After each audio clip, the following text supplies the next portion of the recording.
Midland, Chris and Tom here for What's Up in the City Planning Edition. How you doing, Tom? I'm doing well, and you? I'm doing pretty good.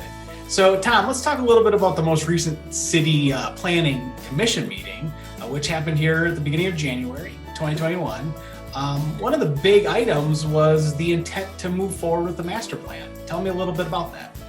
Yeah, that's right. Well, we were hopeful to start that master plan process in 2020, but with the pandemic and the flood and other things, that really got pushed off. But we're gearing up to launch this this year.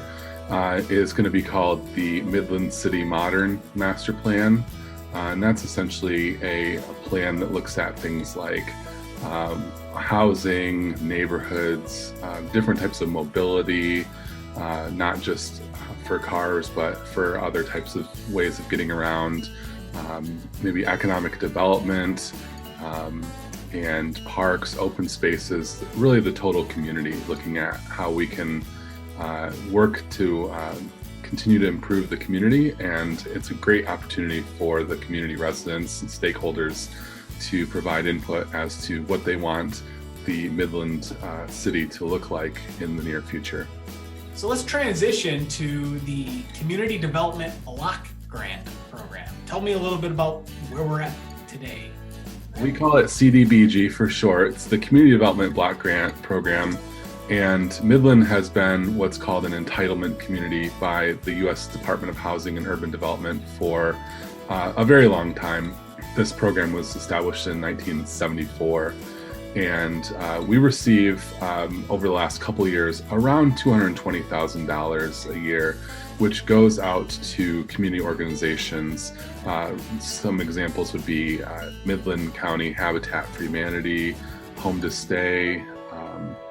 The city has also utilized some of that funding in recent years to implement park updates, like in Grove Park. And in recent years, we've also had opportunities to fund vouchers for transportation assistance through organizations like Reese Endeavor. In the recent years, the city did a housing study in conjunction with the county to look at its needs.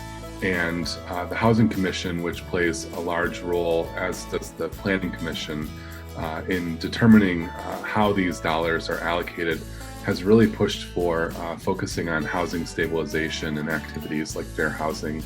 So in the last year or two, we've really seen a lot of the activities be poured into things like home repair, what we call accessibility modifications for people that are maybe aging in place and want to stay in their house, but they maybe need their house a little bit modified, maybe rails or a widening of doorways or ramps to get into their house.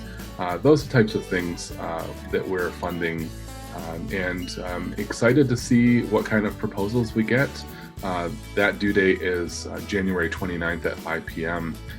Awesome. Thank you so much for being here with me, Tom. I appreciate it. Thanks for having me.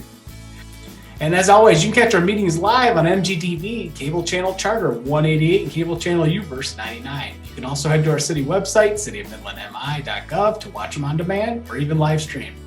And for the new news of the year, you can catch our meetings on Roku TV, Apple TV, and Fire Stick TV, also with mobile devices. So stay tuned for that, and we will catch you later.